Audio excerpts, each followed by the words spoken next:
Hello, my name is Anthony. Come close and you will see there is nothing wrong with me. No need to stare, it's just a chair. It lets me move without a care. It started with a boo-boo on my brain, and yes, the strength is hard to gain. I had this consideration of photographing a child and making them a storybook character in a famous nursery rhyme or children's story. You know, it just led to a lot of research. So we created Chicago Treasure, which is really, as I said, a totally unique book. Nothing like it on the market. Nothing has ever been done. You know, here's what I want to do. What do you think about photographing kids with disabilities? And she said, Larry, if you do that, I want you to remember one thing. Include them, but don't distinguish them. So yes, it would be a wonderful thing to have these kids with disabilities, but don't distinguish them from other kids, which at first was my first thought. I would say, oh, this child had cerebral palsy, or this child, you know, was not able to walk for other reasons. And she said, no, you include them. And I never forget those words. I was very excited. I was surprised, very surprised.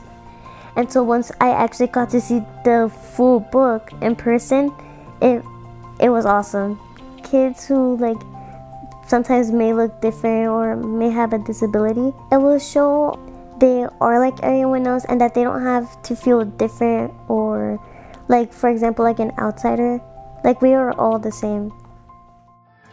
I think seeing Anthony as a character surrounded by really cool illustrations and all of the other kids with all the other disabilities and what he was able to create and his imagination is outstanding. I think it's a good insight for people to see that he's no different than all the other kids. They're people, you know? So it's just, you know, looking at this whole situation in a different lens. His heart is huge and he's got a great personality.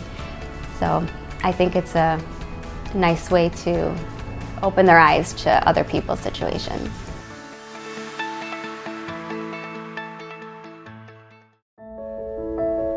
I had finished photographing Rochelle. Her mother came to pick her up in school. And she said, Larry, thank you so much for photographing my daughter and including her in your book. And we hugged each other. I'll never forget that moment.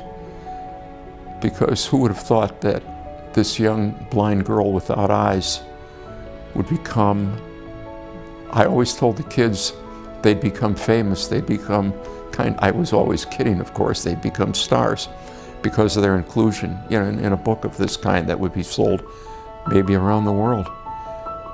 And that hug meant more to me than the book itself. So I just realized how inspirational, you know, this could be by people looking at a book of this kind and seeing that even though we don't point it out, it's kind of evident there were no limits to the inclusion. I knew the book could be, I think, a really big fundraiser. And again, the proceeds donated to the Lighthouse. And simply, the book has become known by all the recent reviews of the book, by bloggers and so on, as a book of inclusion.